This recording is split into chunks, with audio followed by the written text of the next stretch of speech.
The rising storm. The crystalline spires of Vier Prime pierced the violet sky like daggers, their shadows stretching across the sprawling metropolis below.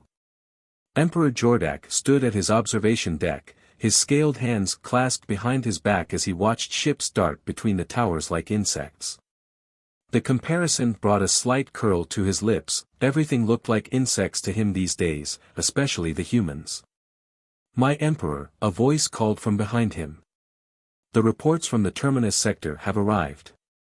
Jordak didn't turn to face General Kraz, his most trusted military advisor. "Proceed. The human research station has been eliminated as ordered. No survivors, no traces. The operation was conducted with absolute precision." A low rumble of satisfaction emanated from Jordak's throat. "And their response?" "Nothing yet, Your Majesty. Their communication channels have gone silent. We believe they're still processing the loss." Jordak finally turned, his iridescent scales catching the light of the setting sun. "Processing? Like primitive computers trying to calculate beyond their capabilities?" He let out a harsh laugh. "They're probably still trying to comprehend what happened. Humans are so limited in their understanding." But deep within the halls of Earth's United Defense Command, a very different scene was unfolding.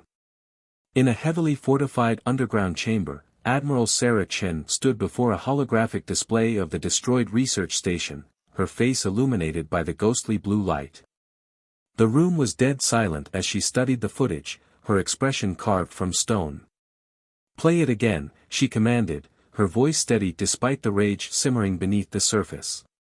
The AI complied, and once more they watched as the Vier warships descended upon the defenseless station, their weapons turning hopes, dreams, and lives into space debris. 147 civilians, General Marcus Rodriguez said from his seat at the circular table. Scientists, researchers, their families. They weren't even working on military applications. It was a deep space phenomena research facility. Sarah nodded slowly, her eyes never leaving the display. They were studying quantum entanglement patterns in distant galaxies. Dr. Emily Santos was about to publish her findings on faster-than-light communication possibilities. She paused, her fingers curling into fists. My goddaughter was among them. She had just turned 6. The silence that followed was heavy with shared grief and burning anger. But unlike Jordak's assumption, they weren't processing in confusion, they were processing with purpose. The Galactic Council has officially withdrawn their mediation efforts, Ambassador James Wong reported, his hologram flickering slightly.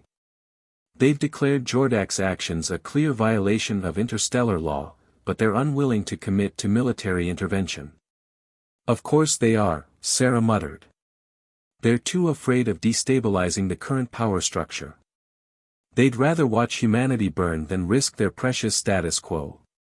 Marcus leaned forward, his weathered face reflecting decades of military service. Maybe that's exactly what we need them to think. Let them believe we're alone, isolated, desperate. Jordak certainly does. Sarah turned to face the assembled leadership, her eyes sharp with determination. What are you suggesting, General? Operation Ghost Protocol, he replied, bringing up a new set of holographic displays. We've been developing it in secret for the past 5 years, ever since Jordak first started his aggressive expansion. It's time we showed him why humanity survived everything Earth threw at us before we reached the stars. The displays showed a network of hidden facilities, underground bases, and technological developments that would have shocked the Galactic Council, and terrified Jordak, had he known. Humanity hadn't been sitting idle during their years of apparent isolation. They had been preparing, innovating, and most importantly, learning. The Vier Empire believes we're technologically inferior, Marcus continued, but they've never seen our quantum phase shields or our dark matter drives. They think we're still using conventional weapons, but they haven't encountered our nanite swarms or our consciousness transfer technology.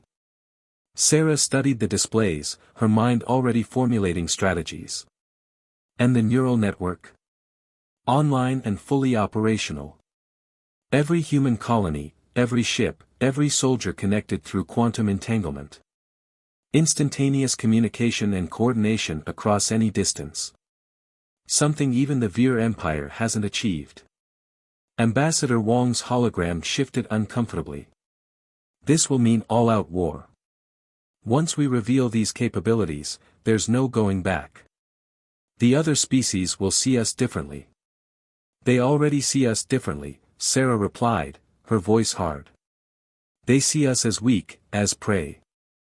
Jordak sees us as insects to be crushed. She straightened, her decision made. It's time to show them what happens when you corner a species that evolved as both predator and prey, a species that turned their own planet's attempts to kill them into opportunities to grow stronger. The next few hours were filled with detailed planning, contingency discussions, and the careful coordination of humanity's hidden assets. While Jordak celebrated what he saw as another successful culling of the weak, humanity was mobilizing in ways he couldn't imagine. In secret bases across the galaxy, advanced ships began powering up their dark matter drives.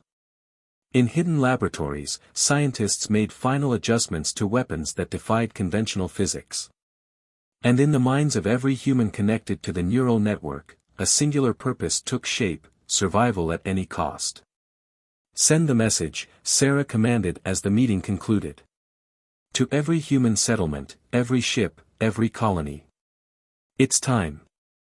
The message was simple, broadcast through the quantum entanglement network that the Vier Empire didn't even know existed: Protocol Prometheus is now active. Remember the fallen. Show no mercy. As the message spread, Sarah stood at her own observation window, looking up at the stars that Jordak thought humanity didn't deserve. You wanted to teach us our place in the galaxy, Emperor, she whispered. Be careful what you wish for. In his palace on Vier Prime, Jordak continued to bask in his perceived superiority, unaware that the insects he so despised were about to show him why Earth's most dangerous predators often came in small packages. The storm wasn't coming, it was already here, hidden in the shadows of his own arrogance. The first sign that something was wrong came 3 days after the research station's destruction. A Vier Empire patrol fleet in the Terminus sector suddenly went dark. No distress signal, no communication, just complete silence. Jordak dismissed it as a technical malfunction, but it was only the beginning. Deep in human-controlled space, Sarah Chen watched as the first phase of Operation Ghost Protocol unfolded. The Vier patrol fleet hadn't simply disappeared, it had been completely dismantled by microscopic nanite swarms that had been waiting dormant in the sector for months. The ships were now being reconstructed into humanity's first wave of stealth vessels, their very atoms repurposed by technology that Jordak had deemed impossible for primitive humans to develop. The game was about to change, and humanity was playing for keeps. Shadow operations.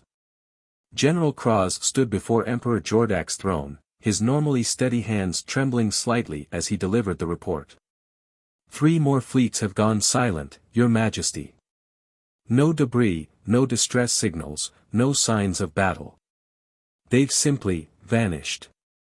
Jordak's eyes narrowed to slits, their bioluminescent glow intensifying with his growing anger. Impossible. We have the most advanced detection systems in the galaxy. Nothing can approach our ships without being seen. The evidence suggests otherwise, Emperor. Kraz activated a holographic display showing the last known positions of the missing fleets. The disappearances follow no discernible pattern. Our analysts are unable to predict where the next strike might occur. And the humans? Jordak's voice dripped with contempt, though a hint of uncertainty had crept in. Their territories appear unchanged. Their remaining outposts continue normal operations. They've made no official response to our previous action. In the shadows of the throne room, Ambassador Lyra of the Galactic Council watched the exchange with growing concern. As a member of the ancient Arcturian race, she possessed empathic abilities that allowed her to sense the emotional currents in the room. The fear emanating from General Kraz was expected, but what troubled her was the undercurrent of desperate denial she sensed from Jordak himself. Meanwhile, Deep within an asteroid belt in neutral space, humanity's ghost fleet was taking shape. The nanite swarms had completely reconstructed the captured Vier ships, transforming them into hybrid vessels that combined Vier technology with human innovations. Admiral Chen stood on the bridge of the flagship, now renamed Phoenix Rising, watching as the final modifications were completed. Neural network integration at 100%, reported Captain Maya Patel, her consciousness simultaneously connected to every ship in the growing fleet through the quantum entanglement network. The ship's AI cores have been successfully reprogrammed with our protocols. Sarah nodded, feeling the subtle hum of the neural network in her own mind. It was a sensation that had taken humans years to adapt to, the feeling of being individually yourself while also being part of a vast, interconnected consciousness. And the phase shield generators? Fully operational. We can now shift entire ships partially out of normal spacetime, making them virtually invisible to conventional sensors. Maya's eyes glowed faintly with the neural interface's activation. The Vier Empire won't know what hit them. But humanity's response wasn't limited to military operations. In the diplomatic arena, a more subtle game was being played. Dr. Alexander Ross, head of Earth's Xenopsychology division, had spent years studying the Vier Empire's social structure and psychological weaknesses. Their entire empire is built on a foundation of perceived superiority, he explained to the United Defense Command by a quantum link. Jordak's belief in Vier supremacy isn't just propaganda, it's a cultural cornerstone. If we can shake that belief, we can potentially destabilize their entire social order. This insight had led to Operation Nightmare, a psychological warfare campaign that was already in motion. Throughout Vier space, carefully planted pieces of evidence had begun appearing, suggesting that humans had been manipulating events within the Empire for decades. Each piece was designed to create doubt and paranoia among the Vier elite. In his private chambers, Jordak reviewed reports of growing unrest among his subject worlds. Rumors were spreading that humans had developed technology far beyond what anyone had suspected, that they had infiltrated the highest levels of Vier society. He dismissed them as desperate propaganda, but the seeds of doubt had been planted. "They're trying to frighten us with shadows," he announced to his war council. "But we are the Vier Empire. We do not fear the dark." "Perhaps we should," whispered one of his advisors, immediately regretting his words as Jordak's gaze fell upon him. "Explain," the Emperor demanded. "The humans, they evolved on a world that knows true darkness. Their planet rotates, plunging half their world into night every few hours. They learned to hunt in darkness before they learned to make fire. While we evolved under the constant light of binary suns, they—" "Enough." Jordak's roar echoed through the chamber. "I will not listen to superstitious nonsense about human superiority. Prepare the fleet. We will crush their remaining outposts and end this pathetic species once and for all." But as the Vier Empire mobilized its forces, humanity's ghost fleet was already moving into position. The captured and converted ships, now enhanced with phase shield technology and neural network integration, had been strategically placed throughout Vier space. Each vessel was crewed by humans who had undergone extensive genetic modification and consciousness backup procedures, making them virtually immortal through consciousness transfer technology. Sarah Chen stood before a holographic representation of the galaxy, watching as countless dots of light represented human operatives and assets moving into position. The neural network allowed her to feel their collective determination, their readiness to strike back at an empire that had underestimated them for the last time. "Send the signal," she commanded. Across Vier space, hidden transmitters activated, broadcasting a message on all frequencies in perfect Vier language. "You believed us weak. You thought us unworthy of the stars. Now learn why Earth's children survived every extinction event our world threw at us. The night is coming, Emperor Jordak, and we own the dark." The message was accompanied by a massive data burst that overwhelmed Vier communication networks. When their systems recovered, they found their military databases had been compromised. Classified files had been replaced with detailed accounts of Earth's history, of humans surviving ice ages, plagues, and disasters that would have wiped out most species. In his throne room, Jordak received an additional private message: "You destroyed our research station to teach us our place. Now we will teach you yours. Watch as your perfect empire crumbles, not through brute force, but through the very adaptability you mocked. We are humanity, and we are no one's prey." The message was signed with a simple image, a phoenix rising from ashes, its wings spread across the stars. Ambassador Lyra, watching from her hidden observation post, felt a chill as she sensed the emotional responses rippling through the Vier Empire. Fear, uncertainty, and doubt began to spread like a virus through a society built on absolute confidence in its superiority.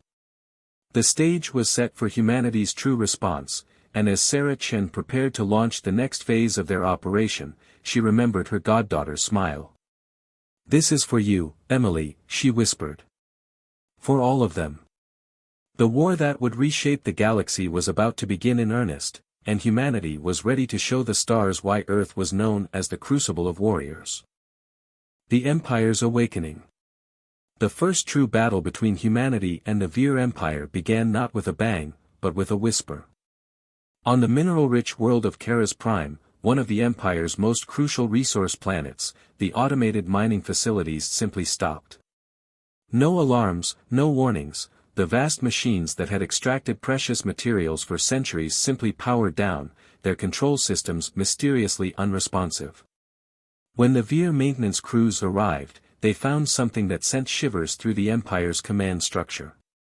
The facilities hadn't been destroyed or damaged, they had been completely reprogrammed. The massive mining platforms had been transformed into manufacturing centers, their purpose altered at the molecular level by human nanite technology. "Impossible," Jordak breathed, watching the footage from his war room. "Their technology was primitive. We monitored their development. They were decades behind us." General Kraz, his scales dulled with stress, activated a holographic display. "My Emperor, we've detected similar transformations beginning on 6 other mining worlds. Our attempts to shut down the facilities have failed. The systems, they no longer recognize our authority codes." In the depths of space, Admiral Sarah Chen watched the chaos unfold through the neural network. The takeover of the mining facilities was just the first move in a carefully orchestrated campaign. While the Vier Empire scrambled to respond to this technological assault, humanity's Ghost Fleet was moving into position for something far more ambitious. "Phase shield status?" Sarah asked, her consciousness linked to every ship in the fleet. "All vessels operating at optimal efficiency," Captain Maya Patel responded through the neural link. "The Vier's sensor networks are completely blind to our presence. We're literally sailing through their defense grids undetected." The Ghost Fleet had been divided into 3 battle groups, each targeting a different strategic point in the Vier Empire. But unlike conventional warfare, these ships carried weapons that the Empire had never encountered, technologies born from humanity's unique approach to survival. On the bridge of the Phoenix Rising, Dr. Alexander Ross monitored the psychological impact of their initial strikes.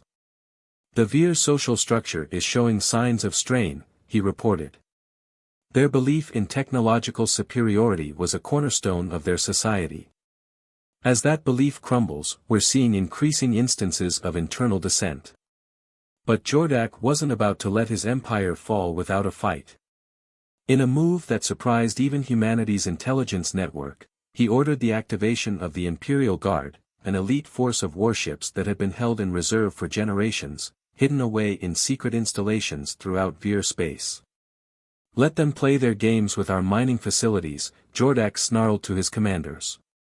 "While they waste resources on psychological warfare, we will strike at their heart. Prepare the Guard for deployment to Earth itself." The Emperor's declaration sent ripples through the Galactic Council. Ambassador Lyra, watching events unfold from her hidden observation post, felt a surge of genuine fear.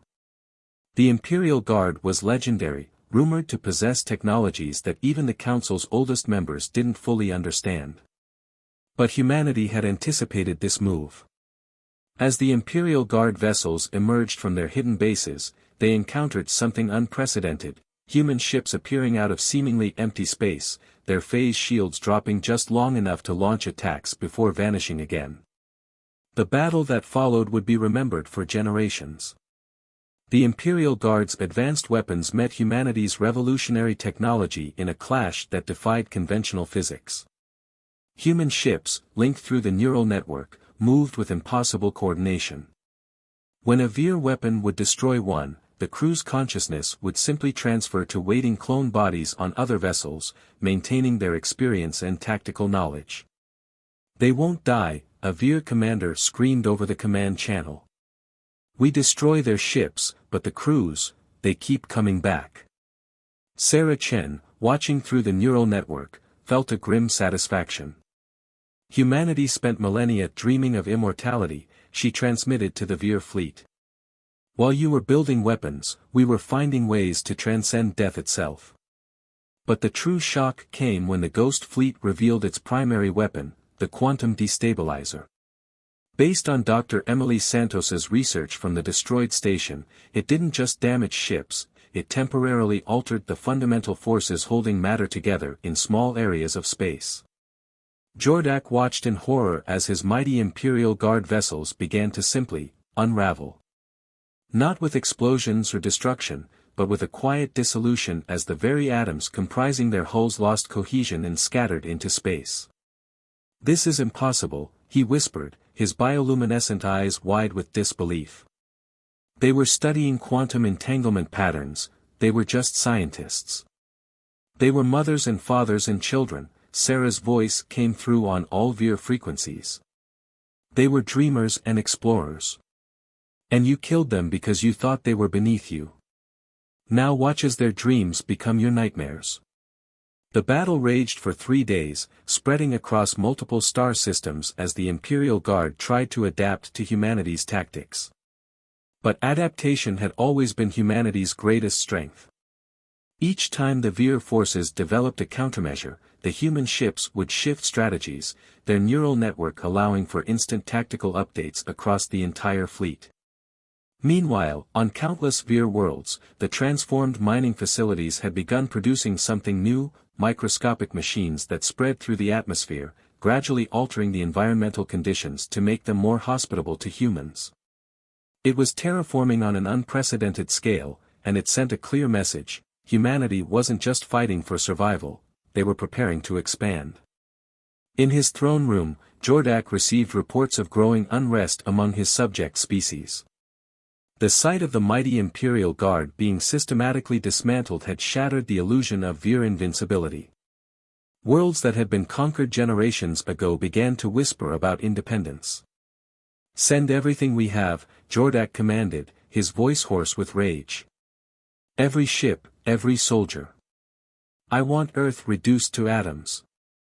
But as the Vier Empire mobilized for what they believed would be their final strike against humanity, Sarah Chen and her forces were preparing a revelation that would shake the galaxy's understanding of what humans were capable of. The mining facilities, the battles, the psychological warfare, they had all been a precursor to something far more ambitious. "Initiate Protocol Ascension," Sarah ordered, her command echoing through the neural network to every human ship and facility across known space. As the order went out, Dr. Ross smiled grimly. "They thought we were fighting to survive," he said quietly. "They're about to learn we were fighting to evolve." The galaxy was about to witness the true extent of human advancement, and not even the Galactic Council was prepared for what would come next. Ascension.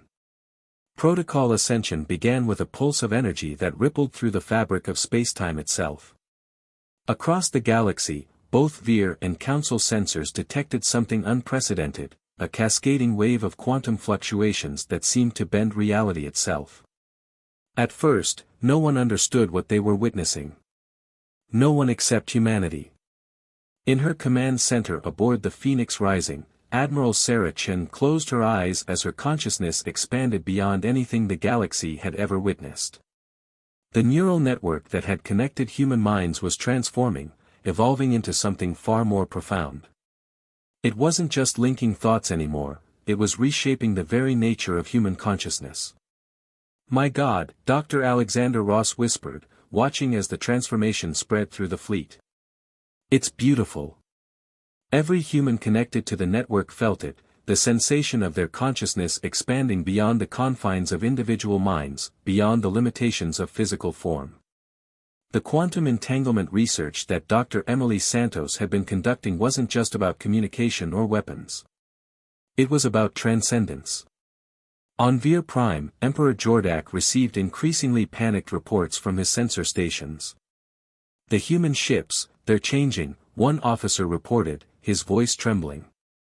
"Their hulls are becoming translucent, like they're partially phasing out of normal spacetime." Ambassador Lyra, watching from her hidden observation post, felt something she had never experienced in her centuries of diplomatic service: genuine awe. Her empathic abilities were overwhelmed by the collective consciousness that was forming among the humans. It wasn't just technology anymore, it was evolution in real time. "You wanted to know if we deserved the stars, Jordak," Sarah's voice echoed through every communication system in Vier space, but it wasn't just her voice anymore. It carried the harmonics of countless human minds speaking in perfect unity. "Let us show you what humanity has become." The Ghost Fleet vessels began to shift and change, their hulls becoming crystalline structures that seemed to exist in multiple dimensions simultaneously. The nanite technology that had transformed the mining facilities had been perfected, allowing for instant molecular reconstruction on a massive scale. But this was just the beginning. "Impossible," Jordak breathed, watching as human ships simply blinked out of existence in one location and appeared in another, bypassing all known laws of physics. "What are they?" Dr. Ross, his consciousness now part of the greater whole, answered through the network. "We are what evolution intended, a species that adapts not just over generations, but in real time. Every challenge you presented, every attack you launched, only served to accelerate our development." The transformed human fleet moved through Vier space like ghosts made of light and thought. Their weapons were no longer just the quantum destabilizers, they had become capable of manipulating the fundamental forces of reality itself. Ships that tried to attack them found their energy weapons passing through empty space, while their solid projectiles were redirected through microscopic wormholes. But it wasn't just about military superiority anymore. On every world where the modified mining facilities had been operating, something extraordinary was happening. The microscopic machines hadn't just been terraforming, they had been preparing these worlds for what humanity would become. "Your empire is built on the subjugation of other species," the collective human consciousness transmitted. "Ours will be built on transformation and transcendence. Every species that wishes to join us in ascension will be welcome." The impact of this declaration was immediate. Throughout the Vier Empire, subjugated species began to rise up, not with weapons, but with a desire to connect with the new human consciousness. The neural network began to extend beyond humanity, offering others the chance to evolve beyond their physical limitations. Jordak, watching his empire crumble not through military defeat but through the mass enlightenment of his subjects, finally understood the true nature of his mistake. He hadn't just underestimated humanity's technology or their will to survive, he had failed to recognize their capacity for fundamental transformation. "You think this makes you superior," he snarled into the communication void. "Becoming energy beings, abandoning your physical form?" "No, Jordak," Sarah's voice replied, now carrying the wisdom of millions. "We haven't abandoned our physical form, we've transcended its limitations while maintaining our connection to it. Unlike you, we don't believe in superiority. We believe in potential." To demonstrate this truth, the transformed human fleet began a demonstration that would be remembered for millennia. The ships, now more like living crystals of light and thought, created a vast network of quantum tunnels throughout Vier space. Through these tunnels, they began to evacuate civilians from worlds about to be caught in the crossfire of the remaining Imperial forces' desperate last stands. Ambassador Lyra, witnessing this display of power used not for destruction but for preservation, made her decision. Breaking centuries of Council protocol, she transmitted a message to every world in Council space: we are witnessing the birth of something unprecedented. The humans have achieved what our oldest prophecies spoke of, the merge of consciousness and cosmos. But even as humanity demonstrated its transcendent nature, Jordak prepared for one final, devastating attack. In his madness and desperation, he had activated an ancient weapon, something hidden beneath the surface of Vier Prime itself, a device capable of creating a localized supernova. If my empire must fall, he declared to his horrified advisors, then let it fall in fire that will burn even these ascended humans from existence. What Jordak didn't realize was that humanity's transformation hadn't just been about power or transcendence. It had been about understanding so deep that they had already discovered his weapon, understood its workings, and prepared a response that would demonstrate once and for all the true difference between his empire and their vision for the future. As Sarah Chen and the collective consciousness of humanity prepared to confront this final threat, they carried with them not just the power to destroy an empire, but the wisdom to transform it. The true test of their ascension was about to begin, and its outcome would determine not just the fate of humanity in the Vier Empire, but the very future of galactic civilization itself. The stars themselves seemed to hold their breath as Protocol Ascension entered its final phase, and the galaxy waited to see whether humanity's transformation would lead to destruction or salvation. Transcendence. The ancient weapon beneath Vier Prime pulsed with terrible energy, its power building toward a cataclysmic release that would transform hundreds of star systems into a sea of plasma. Emperor Jordak stood in the control chamber, his scaled hands hovering over the activation matrix, his eyes reflecting the crimson glow of the emergency lights. "Your Majesty," General Cross pleaded, "the evacuation isn't complete. Billions of our own people will die. Better oblivion than submission to these, transcended humans," Jordak snarled, but his hands trembled slightly. In the back of his mind, a new sensation was growing, doubt, not just in his actions, but in everything he had believed about his species' superiority. Above the planet, the transformed human fleet had created a vast web of crystalline ships, their forms shifting between physical matter and pure energy. Through the neural network, now expanded far beyond its original design, Admiral Sarah Chen could feel the weapon's power building. But she could also feel something else, the collective fear of countless Vier civilians, their consciousness brushing against the expanded network like frightened children reaching for help in the dark. "We didn't come this far to watch another species destroy itself," she communicated through the collective consciousness. "Initiate final protocol." Throughout the galaxy, every human mind connected to the network contributed their understanding, their processing power, their very essence to what came next.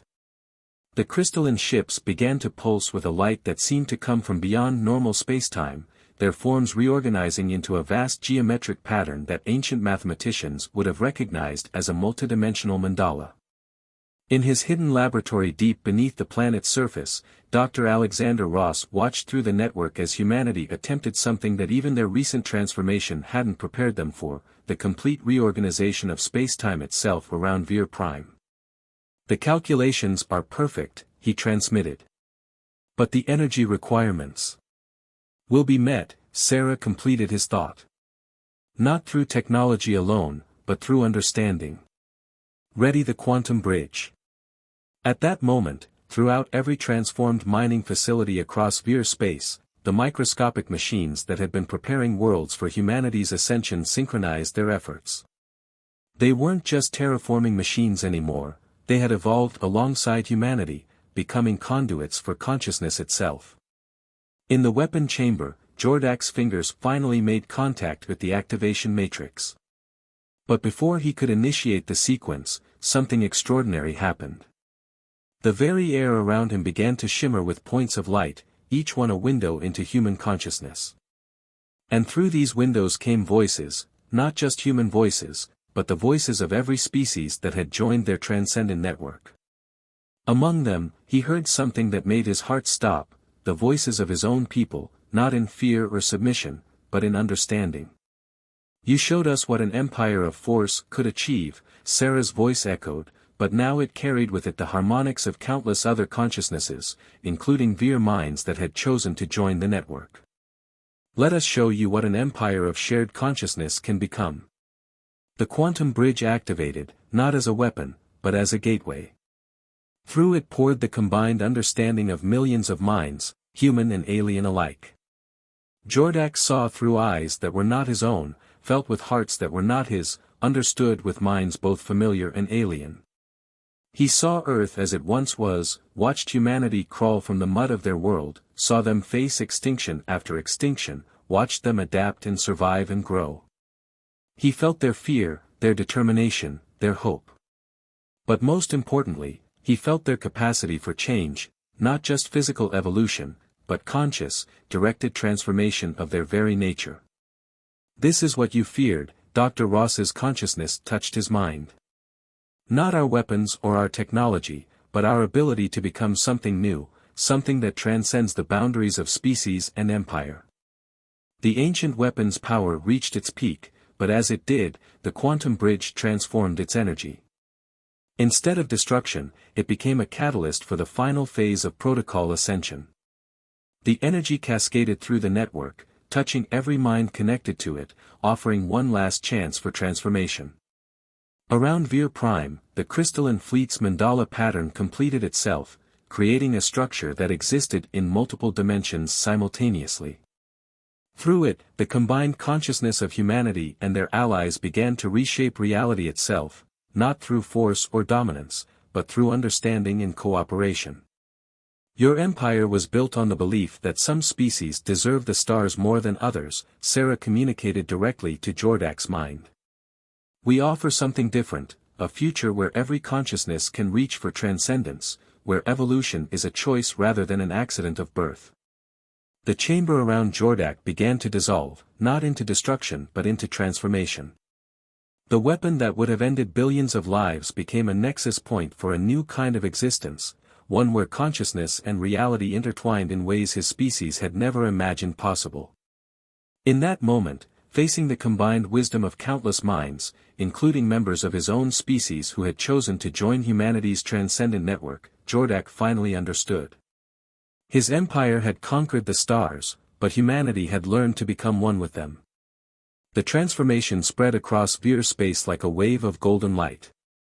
Ships, stations, and entire worlds were enveloped in the glow of consciousness evolution. But unlike Jordak's forced subjugation, this change came with a choice. Every individual could choose whether to join the transcendent network or remain as they were. Ambassador Lyra, watching from the Galactic Council's emergency session, felt tears rolling down her face as she witnessed something unprecedented in the galaxy's history, the peaceful transformation of an empire of conquest into a confederation of enlightened consciousness. On the rebuilt research station where Dr. Emily Santos had once studied quantum entanglement patterns, a new generation of scientists, human, Vier, and dozens of other species, worked together to understand the very nature of consciousness itself. The station had been recreated as a memorial and a promise, reminder that even from destruction, new understanding could emerge. Sarah Chen, her consciousness now expanded beyond anything she had ever imagined, reached out one last time to the Emperor who had once dismissed humanity as insects. You sought to teach us our place in the galaxy, Jordak. In doing so, you helped us find it, not as conquerors or subjects, but as guides on the path to transcendence. The former emperor, his physical form now surrounded by the golden light of transformation, made his choice. With a humility that would have been impossible for his former self, he reached out to join the network that his actions had inadvertently helped create. As the light of transcendence spread through the galaxy, carrying with it the promise of evolution beyond physical form while maintaining the unique perspectives that made each species special, a new age began. The stars themselves seemed to shine brighter, reflecting the combined light of countless consciousnesses reaching together toward a future that none of them could have achieved alone. The war that had begun with an emperor's contempt ended not with destruction but with transformation, not with victory but with understanding. And in the vast network of transcended consciousness that now spanned the galaxy, a simple truth echoed: the greatest power was not the ability to destroy or conquer, but the courage to become something new. Humanity had not just survived, they had shown the galaxy a new way to exist, a path to evolution that any species could choose to follow. The stars that Jordak had thought them unworthy of now blazed with the light of countless minds working together to understand the true meaning of transcendence. And somewhere in that vast network of consciousness, the spirit of a 6-year-old girl who had once gazed at the stars with wonder lived on, her dream of understanding the universe now shared by beings across the galaxy, all reaching together toward the infinite potential that lay before them.